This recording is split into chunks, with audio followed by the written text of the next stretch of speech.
Chaque dimanche, dans le RMC Poker Show. C'est le coup d'une vie. Alors, c'était où, c'était quoi? Alors, c'était lors d'un high roller à l'Aria, donc pendant les Poker Masters, et c'est les high rollers où il y a 40, 45, 50 joueurs qui s'inscrivent, donc plutôt des high rollers très très relevés. C'est vraiment moi, c'est quand j'ai commencé le poker, c'était les WSOP. Une fois que j'ai vu ce que c'est le WSOP, c'était un jour jouer ces tournois-là, et c'est vraiment un pur kiff puisqu'il y a les meilleurs joueurs américains, il y a très peu de joueurs récréatifs, et donc du coup les Poker Masters a énormément c'est très prestigieux de gagner cette fameuse veste violette d'ailleurs, qui fait de toi le numéro 1 sur ces séries, donc c'est une fois par an. C'est quelque chose qui a une valeur infinie en termes de prestige. Et donc nous sommes en tête-à-tête finale d'un event 10K à 10K dollars. Donc, je me retrouve en tête-à-tête contre Cale Burns, qui est un des meilleurs joueurs du monde, un joueur Le australien. frère de Monsieur Burns dans les Simpsons. Et il lui ressemble un Ouais. peu, figure-toi. Tous les Burns. Il lui Tu as ressemble tout un petit dedans peu, et rien à l'intérieur. Ouais, Smithers. Mais c'est pas... Maintenant que tu dis ça, Bon, alors donc, Qu'est-ce qu'il est Monsieur noir. Burns. et donc qui est également un joueur que j'ai énormément affronté en cash game. J'ai beaucoup de mains avec lui, donc on avait un sacré historique. Donc nous sommes sur des blindes 100-200 et nous avons 15 big blinds. Donc Kel a 3 millions et j'ai 3,5 millions. Je me retrouve au bouton et je relance à 450 000 avec As-8, As de cœur, 8 de carreau il me semble, peu importe. Et Burns call. Alors il faut savoir qu'ici, il va 17 blindes. j'ai 15 blindes. Ok. Donc il va relancer énormément de mains, mais il va également payer avec le reste en fait. Donc ici, il va folder très très peu de mains, donc sa range est extrêmement large. Ça, tu le sais, c'est un truc qui est acquis pour toi. C'est un joueur qui va commettre très peu d'erreurs, et ça, c'est vraiment la façon dont tous les bons joueurs jouent. Donc on peut partir de ce principe-là. C'est un très très bon joueur qui est techniquement largement meilleur que moi. Donc je Largement meilleur que toi. pense que c'est un des meilleurs joueurs au monde aujourd'hui, un des 5 meilleurs joueurs au monde, et notamment parce que c'est un des meilleurs amis de Michael Adamo, qui est avec Shieldwick le meilleur joueur au monde actuel. Bon, voilà. D'accord. Le flop arrive, c'est 10 de cœur, 5 de pique, 4 de cœur.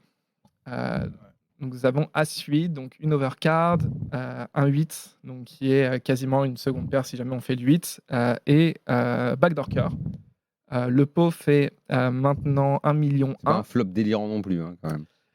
C'est un flop sur lequel, en fait, lui, On peut travailler. on a un avantage de range. Nos mains vont se comporter de meilleure façon sur cette texture-là que lui. Donc, on n'a pas besoin de tant de protection que ça. On va pouvoir miser très souvent et très peu cher. Donc, je décide de miser une big blind, ce qui est 200 000 à ce moment-là. Et il décide de payer. On va un petit peu vite et après, on parlera à la river parce que c'est là que ça devient très intéressant.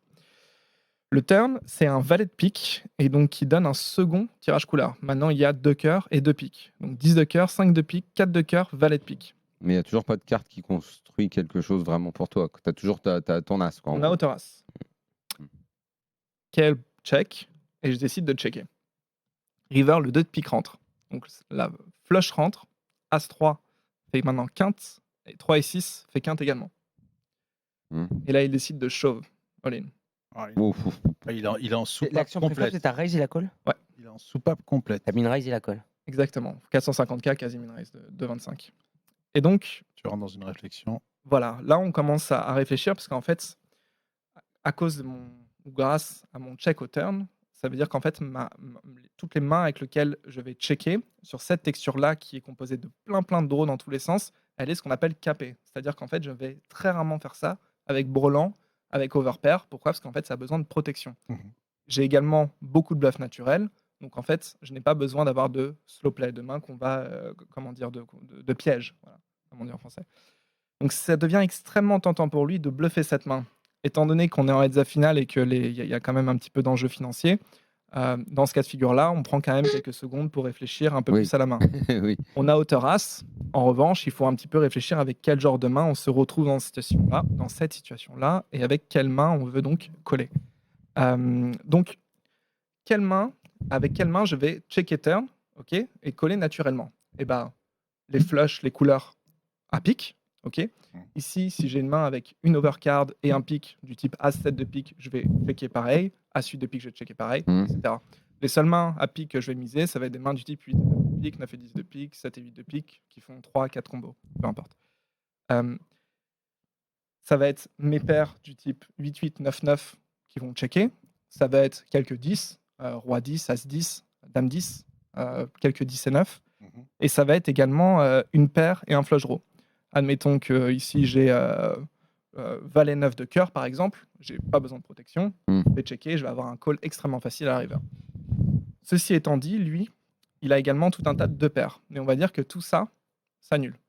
Ok ? Tous mes bons jeux vont s'annuler avec tous ces bons jeux. Donc on va réfléchir quels sont ces bluffs et avec quelles mains moi je veux payer. Alors les mains avec lesquelles je vais payer naturellement, ça va être en bluff catcher, ça va être des mains comme As-Roi qui vont jouer de cette manière-là. Donc 15 combos parce que le 16e c'est As-Roi de pique et donc ça fait flush. As-Dame, As-9, As-8. On ne veut surtout pas avoir de 6, on ne veut surtout pas avoir de 7 parce que ça bloque ses bluffs. Et As-3 fait 15. Est-ce que vous me suivez ou pas ? Moi, je te suis. Voilà, donc nous avons 15 combos de As-Roi, 15 combos de As-Dame, nous avons 15 combos de As-9, 15 combos de As-8, ce qui fait 60 combos, et on n'est jamais réellement content de payer avec 60 combos, ça fait beaucoup trop. Donc moi, je me retrouve dans la situation où avec As-8, je suis vraiment dans le bottom de range. Maintenant, réfléchissons avec quelle main lui va bluffer. Alors naturellement, il va bluffer, payer au flop, puis bluffer, avec des mains qui comportent un 3, ainsi qu'une overcard au flop. Ok ? Dans ses mains de bluff, hein, évidemment. Donc, Dame 3, Roi 3. D'accord. Également, les mains comportant un 6, mais qui n'ont pas de showdown value, donc pas de C'est 10, showdown à 4, 5. l'abattage.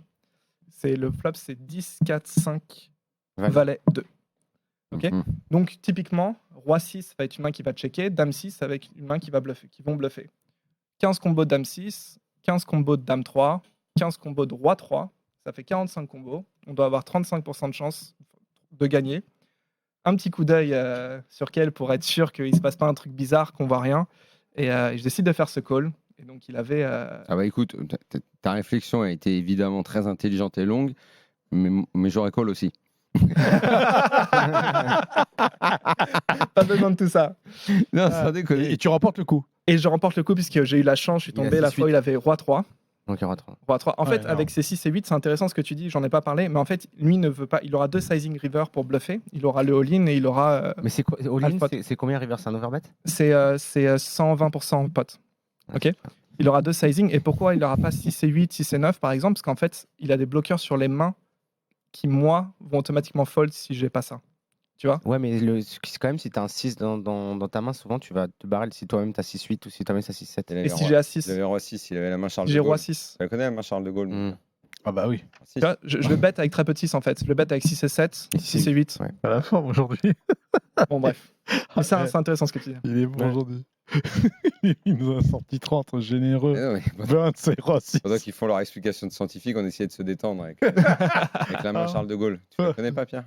Non, c'est quoi? Roi 6. Francis Charles de Gaulle. Roi 6. Ah, d'accord. Ouais, Je suis je pas pense. parisien.